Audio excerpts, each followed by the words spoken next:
Welcome to the Future Christian Podcast, your source for insights and ideas on how to lead your church in the 21st century.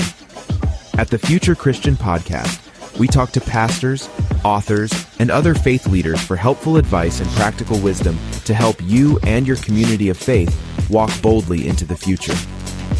Whether you're a pastor, church leader, or a passionate member of your faith community, this podcast is designed to challenge, inspire, and equip you with the tools you need for impactful ministry. And now for a little bit about the guest for this episode. Welcome to the Future Christian Podcast. Today, Loren Richmond Jr. welcomes the Reverend Bethany Peerbolte to the podcast. Bethany is the founding pastor of Our Tapestry. This community meets entirely in digital spaces and gathers to declutter faith from abusive theology. She also creates Christian content on TikTok, seeking to meet younger generations where they scroll. The stories Bethany hears from her 286,000 plus followers about how churches have treated them inspires her ministry. The zip code someone lives in should not decide what kind of God they know. Everyone deserves access to the radical love of God. You can follow at Rev Bethany on TikTok, Instagram, and YouTube, and learn more at Our Tapestry online. A reminder before we start today's conversation, please take a moment to subscribe to the podcast, leave a review, and share Future Christian with a friend. Connect with Loren, Martha, and Future Christian on Instagram.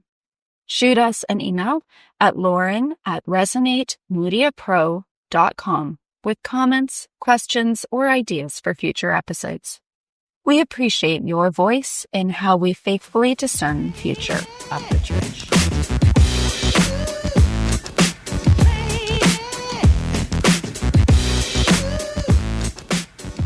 Hello and welcome to the Future Christian Podcast. This is Loren Richmond Jr., and today I'm pleased to be welcoming Reverend Bethany Peerbolte. Hello and welcome to the show. Thanks for having me. I'm excited to chat.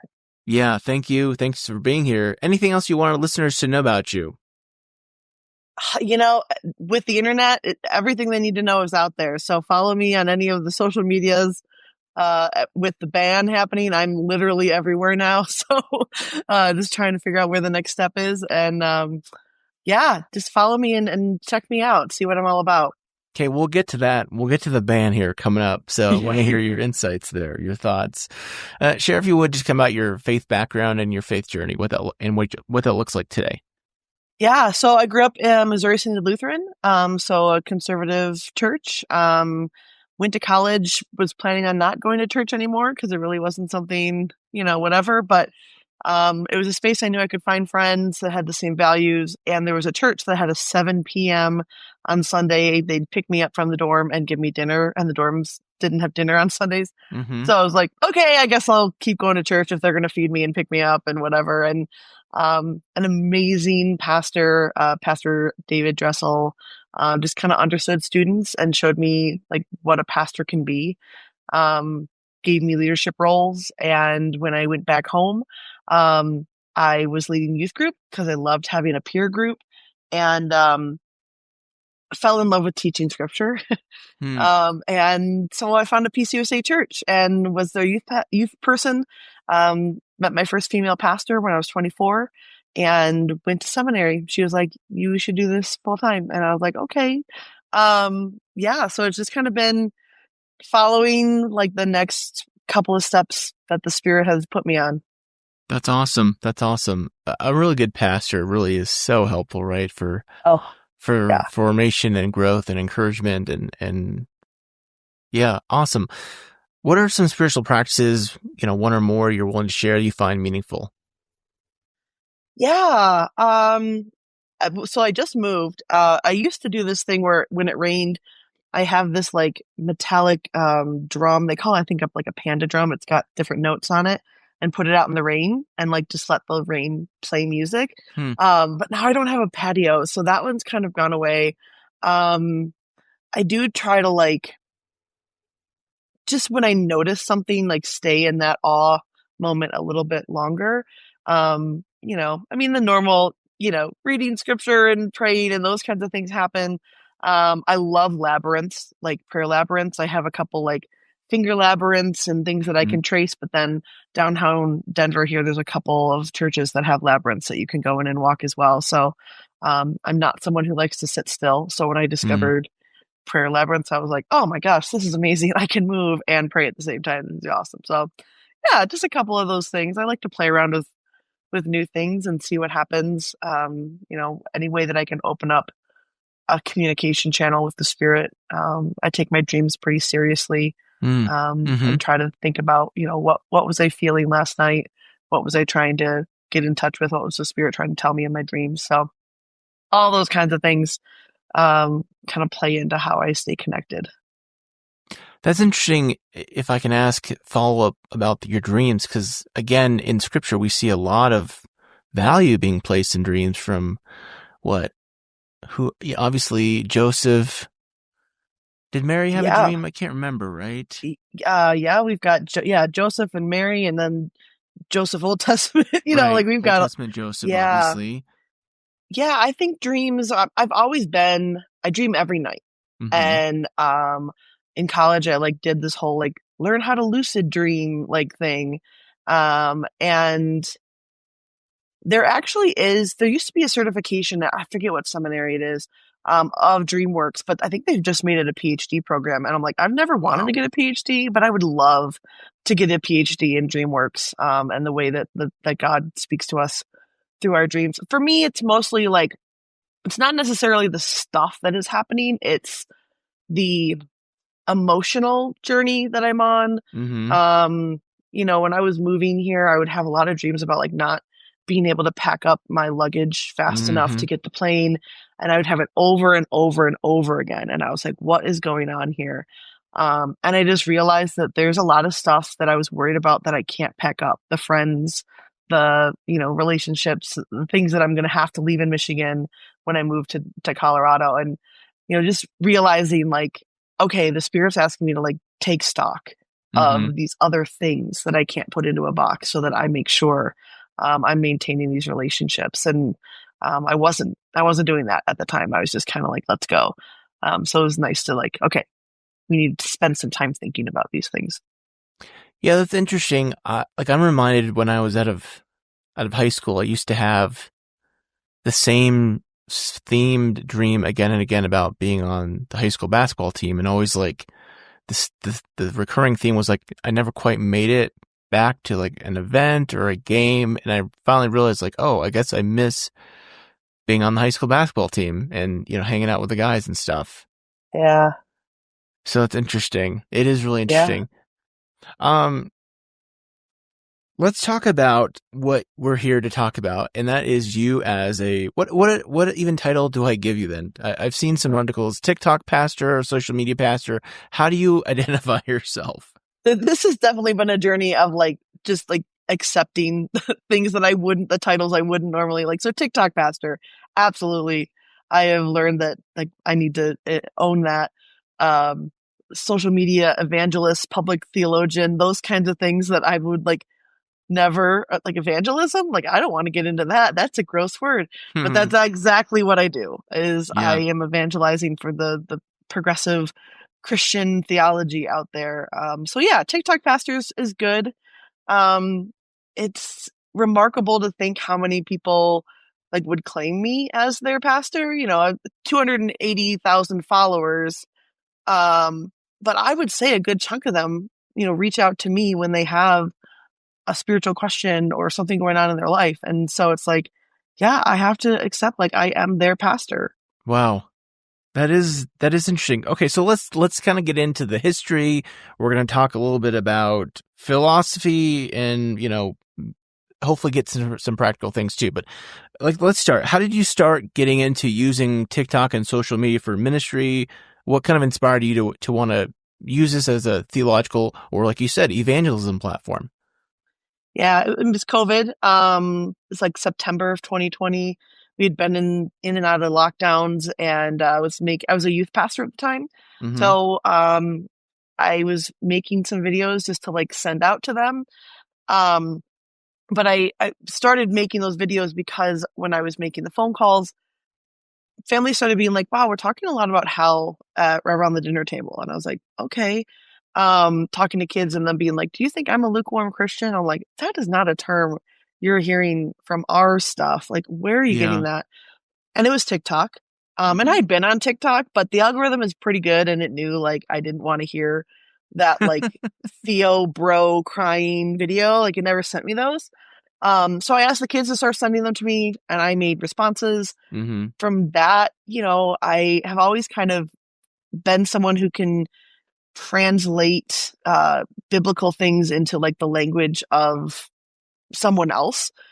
So seeing how jokes and things develop on TikTok, I was like, oh yeah, that's kind of like, you know, Mary and Martha when Jesus opens up Lazarus' tomb and like, oh no, it's going to smell that, you know, like I could see how those played. And so I made those videos. And then the one that caught was me wearing a transgender pride colored stole. And people just being like, wait, what? Like you can wear that in a church.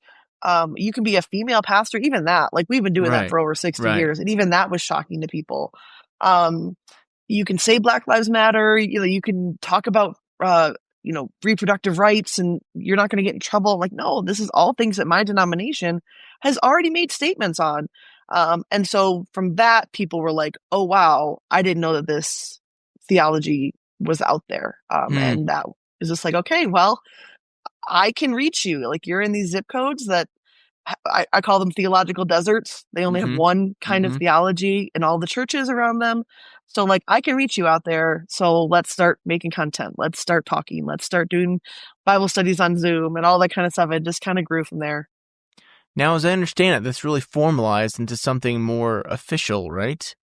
Yeah. So our tapestry, our tapestry is the official like ministry. Okay. It's we meet on Tuesday nights, do Bible study. I do pastoral care calls. We do have like elbow to elbow events, which is like in person. I don't like to say in person because I'm still in my person when I'm online and in Zoom meetings. So we call them elbow to elbow events. We just try to create as much church as we can in digital spaces. We have a Discord so we can pray for each other and ask for support, celebrate with each other. So yeah, it's been really wonderful to see what the Spirit can create, even though we are all thousands of miles away from each other. Yeah, it's interesting because, again, like you said, depending on the part of the country, and especially if it's a small town, it's going to be hard for someone to find a church. I mean, I think, like you said, your terminology, I think, probably comes from food deserts, right? You know, simply theological deserts, like they're just not. And that does have an impact. So I can imagine folks. So I'm curious, like, how do folks, I don't spend a ton of time on TikTok, so my questions may be a little bit janky. Like, how do you find people? How do they find you? What do you hear from folks? I mean, I think the only people who understand how an algorithm works are the people who wrote it and the Holy Spirit. Like, really, it is a lot of Holy Spirit stuff of, you know, people being like, why are you on my For You page? But wait a second, I actually really needed to hear that today. It is a lot of that. I will say, you know, you can use the hashtags. Once you get a following, the algorithm starts to know like kind of who follows you and what kind of other people might match that, you know, profile. So yeah, it's For You page. It's scrolling through. It is a little bit of word of mouth. You know, people share my videos with other people. And so then they, you know, will follow me back as well. So it's just, yeah, it is this like wild world that it works. But the Spirit knows how to make it work somehow. Well, I am relieved to hear that algorithms are not, I say this somewhat tongue in cheek, but in some seriousness, like it does seem like the algorithm has a way to shape and mold minds. And I'm glad to see that you've experienced God working amidst, in spite of whatever we want to call it, those algorithms. So that's cool to hear. What is it about What is it about TikTok? What is it about, again, you mentioned kind of other platforms you're using. What is it about, and I don't know if you want to go through platform, but platform, answer this how you want. What is it about these platforms that make, reaching out to people and connecting with people where they're at unique? Yeah, I mean, TikTok specifically, the algorithm is really good at knowing people are multifaceted. That you're not just Christian, you can be progressive Christian or queer Christian or, so like Instagram, it's taken me a while to find the right side of Instagram because it kept pushing me into like just Christian general world. Yeah. And those people don't like me and they make it very clear and known that they don't like me. But the algorithm can't tell if a comment is a hate comment or a positive comment. So yeah, in Instagram's mind, it's going, oh, people are engaging. This is the right spot for her. And it's like, no, this is not the right spot for me, Instagram. But TikTok is like really good at being like, oh, it wasn't that. It's like slightly more like this. And it just can tweak itself really well. Red Note was the one that came out during the ban that was also owned in the Chinese sphere.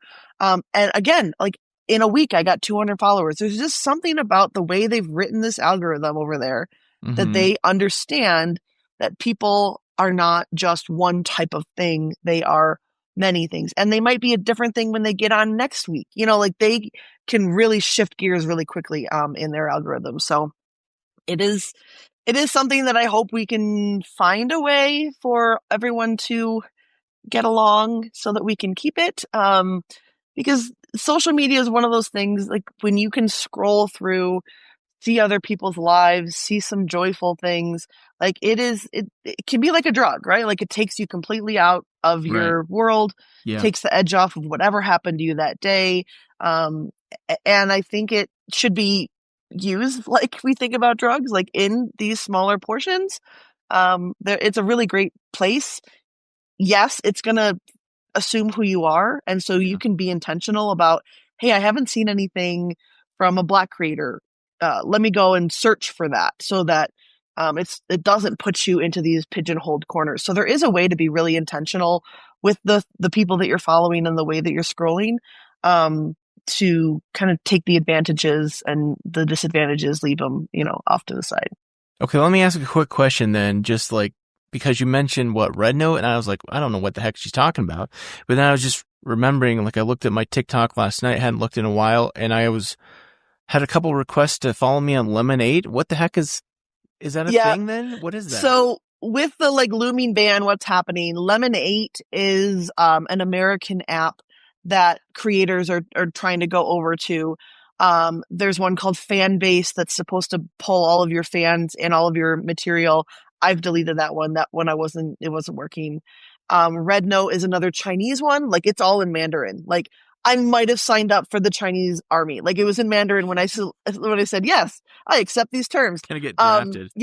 But that was kind of like a, thumb in your nose at the man. Like, well, you don't want us talking to China. We're going to go talk to China, Instagram, your YouTube. There's one that's coming out that I'm really excited about called Neptune that is created by creators. But also the CEOs and stuff are all women. So I'm hoping they'll have some better terms for the haters, for the negative social impact. I think they'll be really mindful of that. So yeah, there's lots of apps out there. And right now I'm kind of just like posting the same video on like 6 different apps going, I don't know where we're going to all end up, but I'll be there. It feels like we are kind of in that time again where social media is going through a churn cycle. Like, cause again, like it was I really do miss Twitter. Like I really feel like Twitter was a really good platform for connecting with people, getting different ideas, talking to folks. And obviously like 2-3 years ago, that kind of got blown up. And now we're again in that kind of like word-based social media app, Blue Sky's coming in. Obviously Threads has tried to make an impact, but then folks are like, do I want like all my social media be under Meta and Zuck? So the same thing, I guess, is happening with the video base, right? It sounds like TikTok competition. So TBD, I guess, on that, right? Yeah, I mean, it's everyone going, okay, if TikTok does get banned, there is a huge market of people that are going to be, looking for something. So who's going to win? Yeah. Is it going to be Instagram? Is it going to be something else? And so that's kind of why it's turning over because before we were all happy with TikTok. We're like, yeah, we did it. It's good here. yeah. So now we're just trying to find a place to put our head if that goes away. Yeah.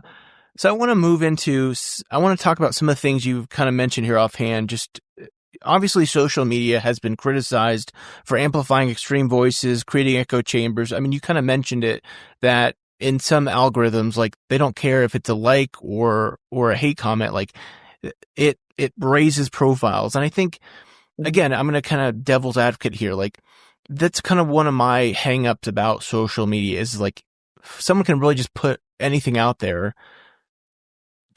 and because it's going to get hates or likes, it's going to grow them. It's going to grow the comments, it's going to grow their reach, blah, blah, blah. And it's not necessarily like good content. So talk through that, how you navigate that. Yeah. I mean, the rage bait is definitely a thing. It is, people will like misspell a word, on the screen, and then people will be like, it's at, not as, that's how it went away. I've used it a couple times just to like play around with like, can I get some rage bait, attraction? Again, like you just have to be aware that this is happening to you. I mean, it happens when you Google things. If I Google, what does the Bible say about abortion in Colorado, it's going to give me a different answer than if I do that in North Carolina. Yeah. We just have to be aware that we are being manipulated. Like there is no, there's no going around that anymore. Teach our kids, teach our parents, our grandparents, like you are being manipulated. But then once you know that, then you can do the 2, 3, 4 steps to readjust. You can go to page 3 and see, what else does it say? You can ask a better question, to get a better search result. You can look at different hashtags and readjust who you're following. So you can be really intentional and kind of, but again, like if you're going on there just to like feel good and see good things, then you're not being intentional about it. I kind of like once a week, I'm like, okay, let me go through with intention and see who's coming up on my For You page. There are apps like Instagram. I don't know if they've rolled it out yet. Started some things where it changes the way your For You page comes up, where like you see the people you're following first, to kind of get rid of this like doom scrolling of all this new content. Like show me the people I care about first, and then I'll go and do some other things. TikTok has just started. You can turn on and off different topics. So like I was on vacation a couple weeks ago, and I turned off the like social commentary current events tab. Sure. Yeah. So that like I just don't want to see it. I'm on vacation, right? Yeah. Turn up the puppies, turn up the good stuff while I'm on vacation. Yeah. So there are features that these apps are like hearing us say, hey, this is really weird. I don't like this. They're giving us features. We just have to know that they exist and actually engage them. Okay. Forgive me for staying on this, like, all the bad sides of social media, but I feel like I have to ask these questions. Yeah. So what was it, a few years ago, right? There was a documentary on, was it Netflix, about like all those Facebook and all those kind of social media engineers talking about just how it's like engineered to, I mean, you use a word, to be used like a drug. Yep. So we know this to be true. How do you then, like make sure you're not kind of feeding into that? I mean, again, I want to acknowledge like this is a very controversial, or not controversial, it's a very complex, complicated situation, because like to not be on these spaces, just to not be like, it just be like, oh yeah, we're going to pretend all these people don't exist. Like, I don't think that's an option. Just not be on those spaces. So how do you utilize the space without feeling like you're feeding into like the constant like. Yeah. Well, I mean, as a creator, I know my message is one to lift people up. I am focused on like, how do you engage with your theology better? So, I'm very sure I know what my message is. And so if people are following me, that's, what they're going to get from me. I try not to use the like rage bait, manipulation stuff, but those numbers are really enticing. Like I will say last year, I did a lot of wrestling of like, oh, like the bots are going away and now the numbers are going down, or like, and how do I get those numbers up again? This one got more likes, and so why don't I create another video exactly like that to get more likes? Why don't I, it is something that you have to be very aware of.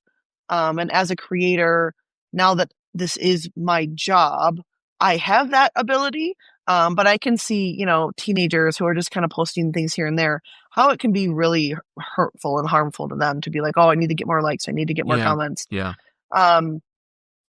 But again, we're not getting away from it. Like if it's not TikTok, it's going to be something else. It's going to be Facebook. It's going to be, so we just have to know, we just have to do some parenting of ourselves and the next generation to say, this is how you kind of stop that cycle when you start feeling this way, do this other thing, and teach ourselves how to get away from that. I mean, you can block people, if you see someone coming up who's like doing the manipulative crying, I need you to know Jesus, you can block them. I wish my haters would do that more often. Like, stop engaging with me. Just block me, please. Someone commented last week, like, I wish you would go away. And I kind of like tongue in like cheeky. I was like, there's actually this great feature on this app called Block that you can make me go away forever. But they just don't. They just love to comment and see if they can get under my skin. And, sometimes they do. And most of the time I just laugh and roll my eyes and block them. Okay, this is good. So how do you, like, what do you do for yourself maybe to kind of stay, not so you're not staring at your phone all day? What do you help coach? I don't know what the word is, like your followers. What's your own kind of thing you can recommend? Yeah. I mean, so the hater comments are one of the things that like I have had to learn. I want to come back. I want to engage. Like I want to and so like when I'm feeling that like high up in my chest, Zinger. I know that's a different feeling than if I'm like actually trying to educate and engage and be, more loving. So I've learned like, okay, if that's the energy I'm feeling up here in my chest, I'm not going to respond. Yeah. I did take like a break of, and I'm coming to the end of it, of like not engaging with haters. I've broken that a couple times, but it's really helped me hone in how and who I want to actually engage with. Yes. So giving myself permission to just be like, just delete and block. Delete and block. I will, for my personal like scrolling, I will there on TikTok, there's a way you like press and hold and it can say, I don't want to see this. I'm not interested. So you can kind of train the algorithm a little bit. And I will say, since that quick ban happened, I have seen more MAGA content on my page than I've ever seen before. I've never seen any of that. And I see it at least 3 or 4 videos a day of it. And I'm like, why? Why is it just suddenly coming up? So like my government is afraid of me being manipulated by China, but totally okay with manipulating me themselves is essentially what that is. Yeah. So you notice those things, you block the creator, you say, I'm not interested in this content. Actually doing those things, don't just scroll by. Actually doing those things are the things that's going to save you in the long run. So that's why I try to tell people, looking up hashtags. If you don't see any Black creators or queer creators or disabled creators, like go and look it up and then watch a couple of those videos, like them, comment on them, follow people, and your algorithm will start to redirect itself and recorrect and say, okay, this person does want to see this stuff. Okay, last like hard question I have to ask, because you kind of mentioned this whole, when was that? Like, was it November? January 6th? When was the date? No, the 19th. It was after the inauguration. No, it was right before the inauguration. Yeah. That's right. I have January 6th in my mind for other reasons. We won't get on that. So January 19th, right? Like it went dark and it was like so, I don't want to get into that frustratingness of the back and forth talk. Yeah. That being said, I think, excuse me, I think there is some element, again, this is my perspective, like I have stacks of books all around me that I read, and I think like reading books is probably a more useful time, but I do enjoy like flipping through videos too. But again, devil's advocate, like, is there some merit to this idea that like TikTok is kind of melting our brain, A, and like B, like it's kind of ruining the conversation? Because like you said, whether it's China who's manipulating us, whether it's far right voices who are manipulating us, like, again, this is a high level, cynical question, but like, is TikTok, I mean, really, is social media like worth the mess, the potential mess? I will say, the thing I think the ban is truly about is that on social media, they can't control the narrative. So I follow mothers in Palestine. And so I get to see exactly what is happening on the ground in the moment from the people who are experiencing it. My government can't control that narrative. And that, I think, is what they are mostly afraid of, that we are able to talk directly to each other, to learn to love each other. And so they can't tell us who is the bad guy. And that, I think, is the thing that scares the man the most about social media, and the thing I think is the biggest value of social media, is that I can find out. I follow someone who doesn't have arms. They do their makeup every morning. It is amazing.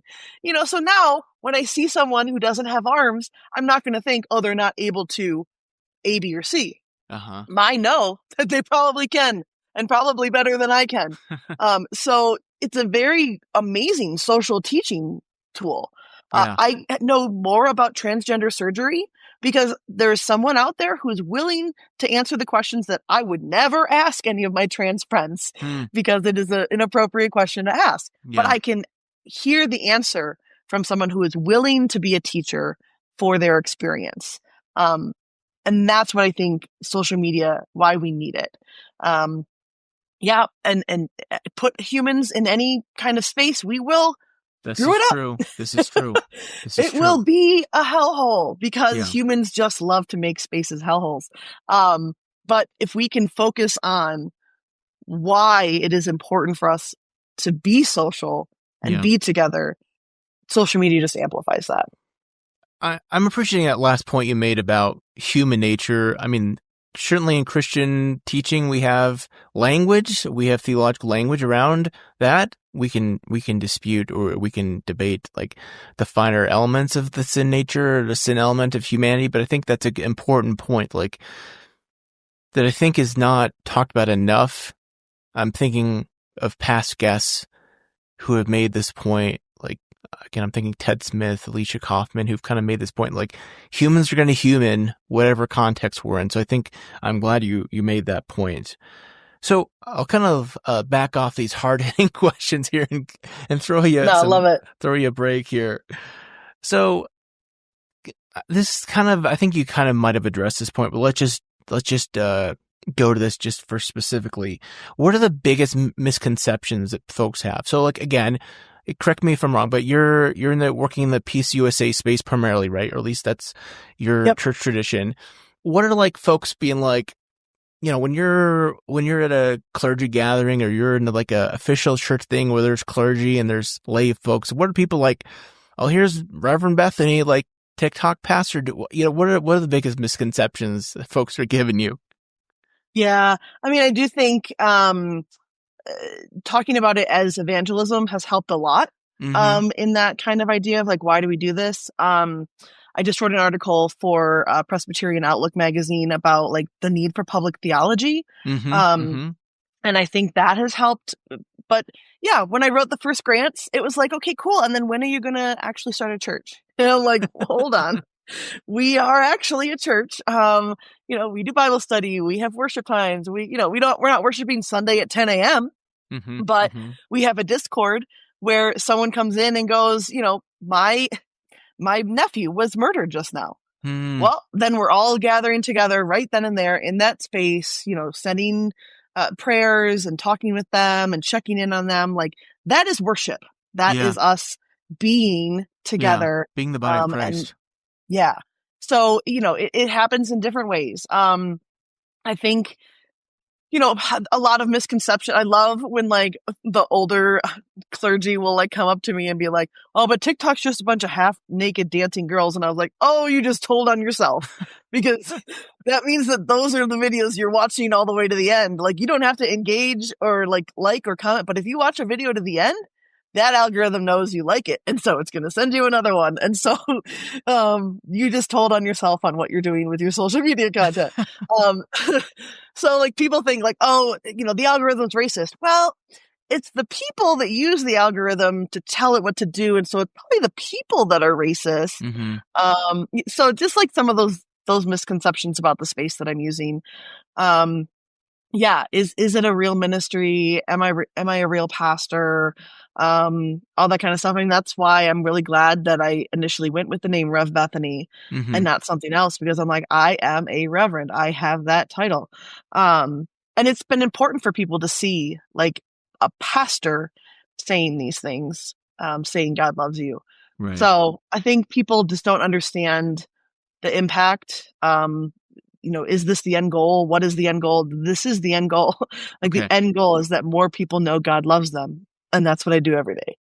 Well, that's leads to another question I was going to ask. Like thinking about the end goal, like I think I listened to a podcast with you being interviewed some time ago, and I remember there being discussion about like some of the work you do is to helping people find a church, get into a different church. Talk more about like, I guess I'd say it this way. Like, I think there's certainly in our context, in our culture, like there's gonna some people, like I wish it were different. Like I wish folks felt comfortable. I wish their church is comfortable for them where they could just walk into a church again. But I think realistically that's not possible. Like, so I almost think of some of what you do is like missionary work, which I know that's a loaded title, but since we're using evangelism, we can say missionary work, right? Like you're trying to reintroduce people to the faith in some way. Like, so I don't want to say, because end goal is very like specific, but like, what do you see as like some of your different outcome goals? Like, obviously you mentioned like showing people God loves them. Like, is getting people back in a church part of your goal? What does that look like? Yeah, our tapestry is a bit of a triage tent, Mm-hmm. where people come in really hurt, and some of them heal to the point of like, oh, I'll go to church. Like last Easter, I think these are just people who told me, like 11 people actually told me their families walked into a church for the first time in years. Wow. So some of them do heal enough to go back into those spaces. Some people are, my pastoral care calls are like, please don't believe in God anymore, because that word God and that relationship is so toxic and abusive. Like who you think God is not who I believe God is, but they need to drop God for a little while before they maybe hopefully will rebuild that. So some people it's just like, let's unpack enough religious trauma so you can live your life away from the church and not have this come up constantly. Religious trauma is, I would say, the worst because it is your worth. It is your purpose.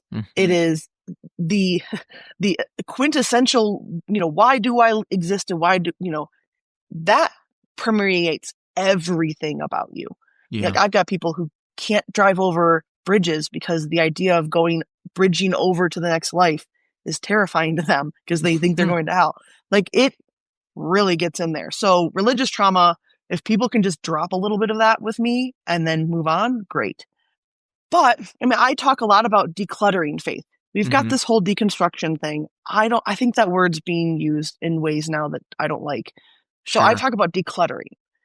Faith needs to be decluttered for your whole life, just like your living room. We need to move some things around. There are things in faith and theology that we have put in the bathroom that no one talks about that we need to bring out into the living room. We need to talk about it. So this language of decluttering, and there'll be a book coming soon. I'm excited. Let me know when that's, because I'm excited about that. It's really helpful for people to when I start talking about decluttering, because they understand that. Yes, there are times in your life of decluttering that you just put it in a box, you put it in a closet. That's great. Love it. Do it. And then hopefully there's a time we pull that box out again. So our tapestry, there are people who are going back to church. There are people who live in big cities that are like, they're not in a theological desert per se, but the building of a church is terrifying to them. Sure. And so if I can, our last elbow to elbow event was here in Denver. I took the group to a church where I was preaching at, and they were like, we sat through a whole church service, like liturgical church service, and I didn't feel shame or guilt. They're like, this is possible. I'm like, I've been telling you it's possible. But for them, for me to be with them in that has been really helpful. So I want to do that more, to just like show up in town and say, let's go to this church. One person went into the bathroom and there was a picture of Jesus laughing, and they came out and they're like, Rev, can Jesus laugh? And I'm like, yes.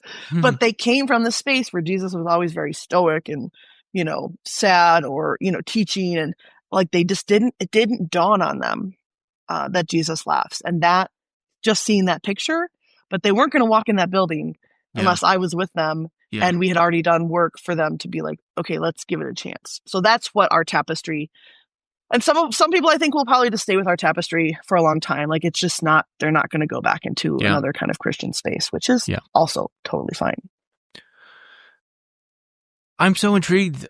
We're going to have to talk more about this. I'm so intrigued by your decluttering versus deconstruction. Like, I feel like every day I still get sent books on deconstruction. I'm like, haven't we like worn the heck out of this theme already? Like, enough? I know the reason the book isn't out yet, because I'm like, the world does not need another, book. But I think, with all due respect to like first time authors getting published, like, good for you. I'm excited for you. Like, that's a goal of mine too, I think someday, but like, so good for you if that's your thing. But also, like, I mean, I am kind of just over like this whole, like, let's just take a sledgehammer to everything. So I'm really intrigued by your model of like, we're going to declutter. Yeah. There's good stuff we've gotten from churches with bad theology. Mm-hmm. They every once in a while they get it right. Yeah. Even my church, Missouri Synod Lutheran, I don't agree with a lot of what they do, but I learned that at church you find family, you find people that will support you, that will show up.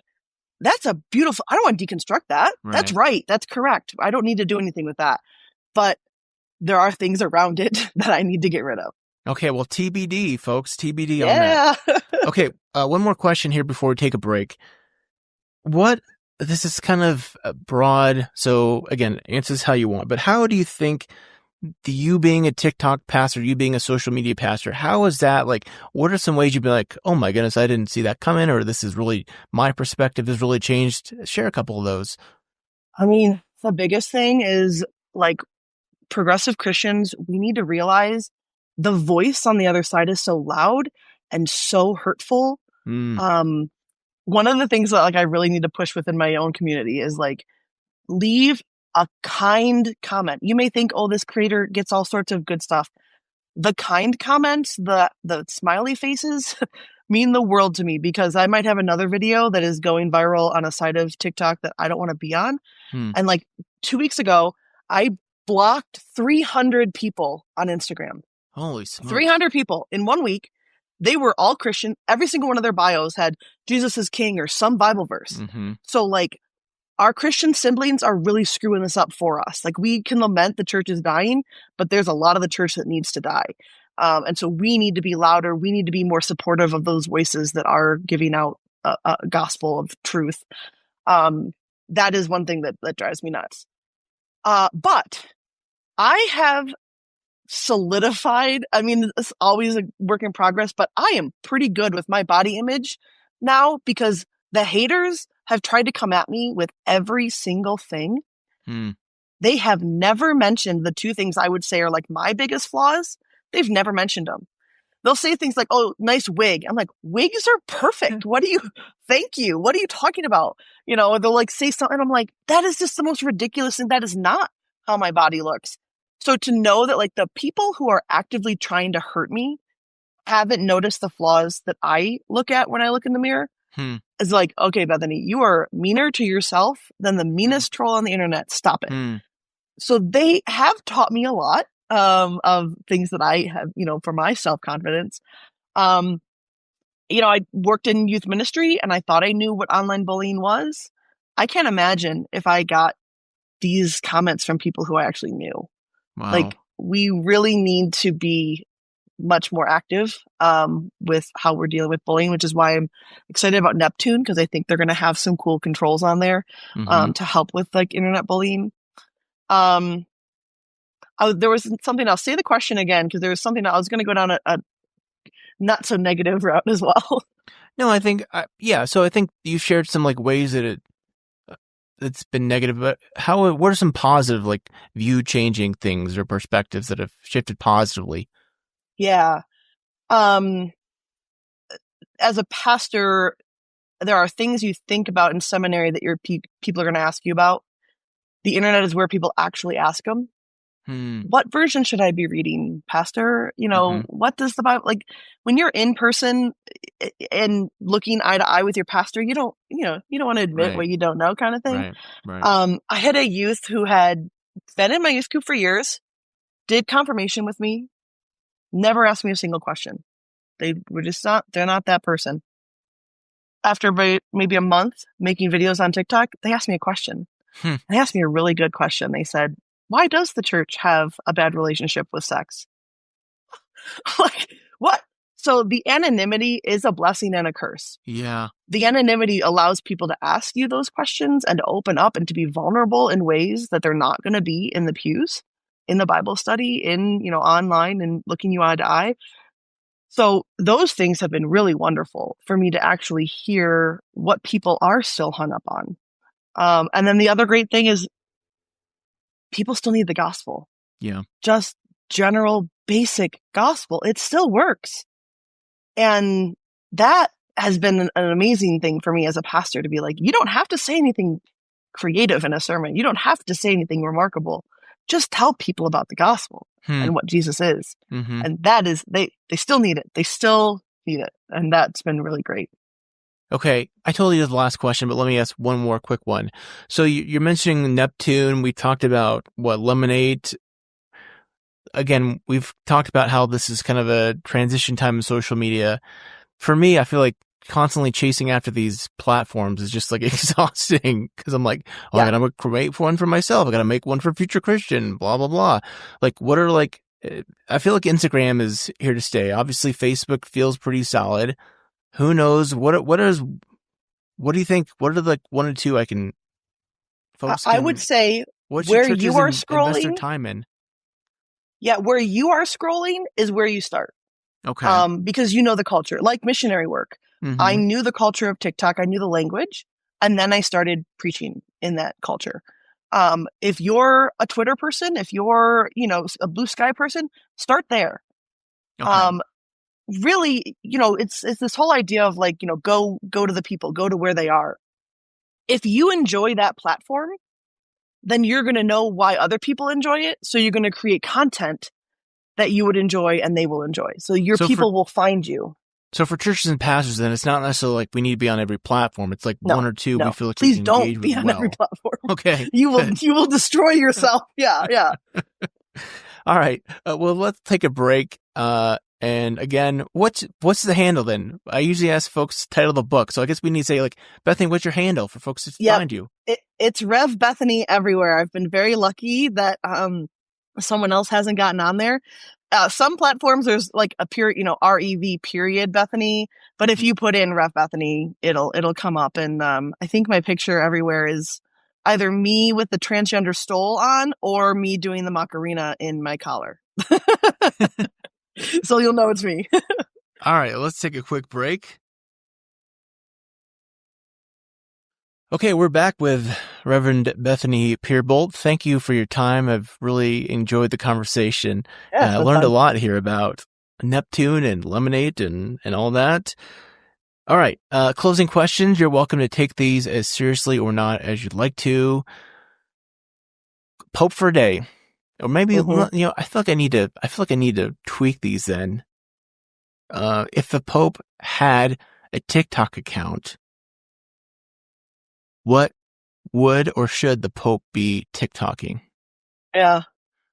I mean, honestly, my initial reaction is very like Catholic focused of like, he needs to release all the information about all the sexual assault stuff. Like if they think they're going to make it through another couple decades, they need to get that scandal out of the way. But I think just like the Pope being fun, like doing dances and laughing and showing that you can be this like big leader and you're still a person. Yeah.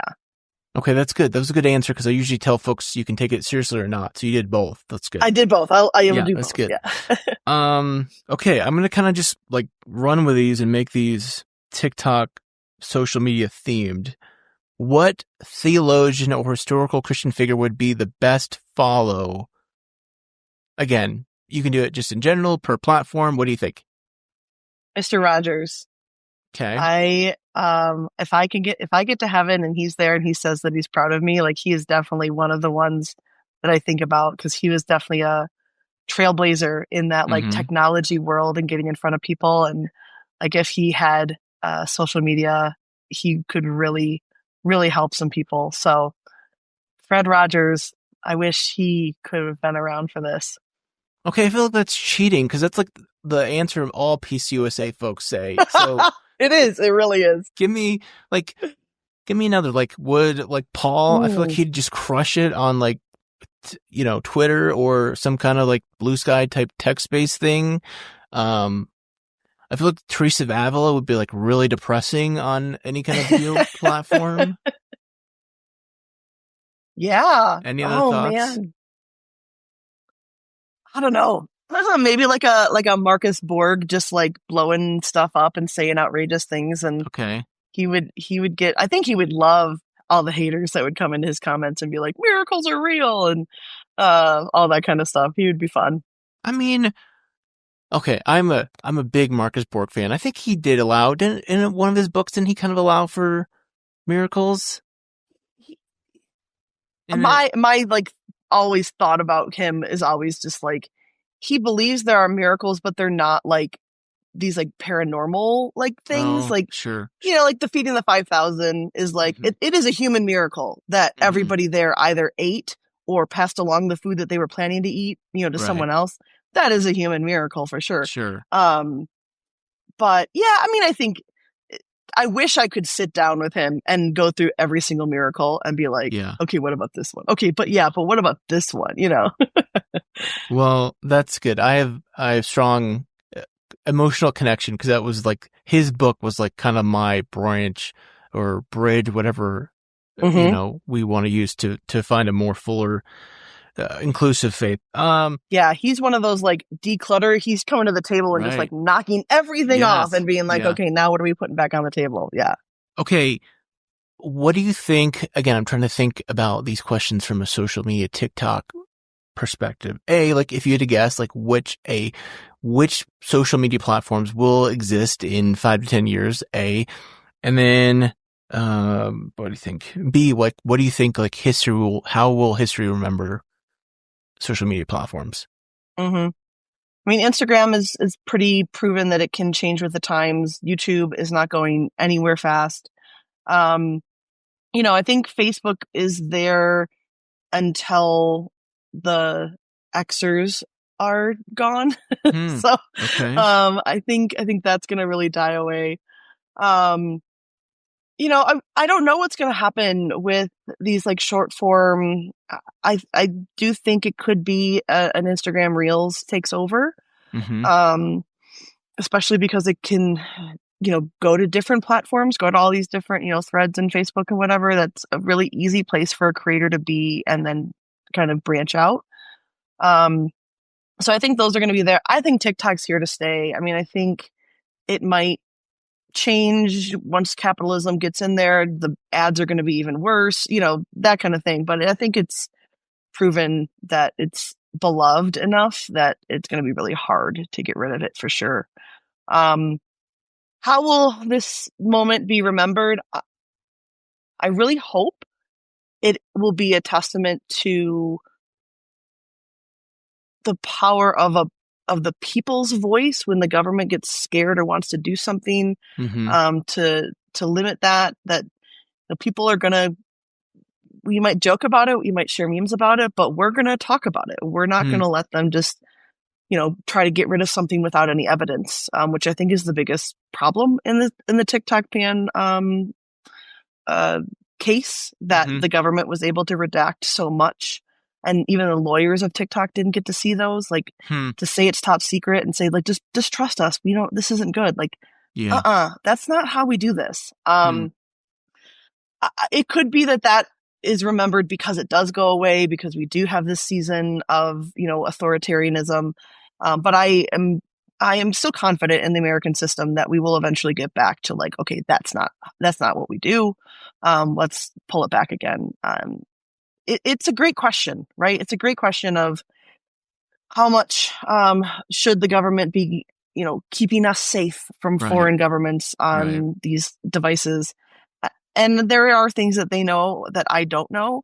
But there needs to be more transparency in what they know and letting me know what they know. But I also think it'll be a time where we do get to talk to one another. We do get to know each other's stories. And so I think this will also be the beginning of an era where it's not a Wikipedia search. It's a person search. Interesting. Let me hear this from a person. Yeah. And I think that will be a really great thing for humanity globally, just that we can hear the nuances of a person's experience. That's really interesting that you said that. And we need to end this because I need to get off. But I'm just thinking like that is a really stark but great example of this kind of shift culturally from institutionalism to individualism. Like Wikipedia is kind of like the last, I think, or most recent kind of institution, even if it's a different kind of institution, it's populist, democratically led, but it's still like an institution where we know we can find generally solid, reliable information versus now, like you're suggesting, I think this is true. People go to their content or find a content creator to find that information. So that's really interesting you said that. Last question here, because I do have to run. What is something hopeful that you hope to see from social media and Christianity combined? Yeah, I'm really hopeful, and I think it ties into that Wikipedia thing. Is like the Age of Enlightenment has taught us how to know something and to nail it down and to put it in black and white. And hopefully we are getting way beyond that and know that life there are gray areas. There are things that it's true, but it's not true. It's, at the same time. And I think that will open up the world to spirituality. Yes. We've had this age of, we learn about physical health. We got doctors. We're in this age now of like mental health and our mind. Spiritual health has got to be next. Yeah. And so I think opening up and realizing more that there's more tension about life than just knowing something, that there's more in scripture than just what it says. It has to have experience infused with it for it to truly be alive and truly be meaningful. And I think we are getting there. The spiritual but not religious movement, I think, is getting to the point where we can be like Christian but not religious or something. We can nail it down a little bit more. But I'm really excited to see how the world starts to embrace spirituality. Well, this is great. I really appreciate your thoughts here. Again, give your handles, give your website. Mostly it's handles, right? Yeah, Rev Bethany, Rev-Bethany or / what is the little line? It'll be in your notes. Yeah. .com is the website. You can also find our tapestry there as well, to join and be part of an online Christian community. Okay, find her on all the socials then. Really enjoyed this conversation, Bethany. I always leave people with a word of peace. We always leave people with a word of peace. So may God's peace be with you. And also with you. Thank you so much.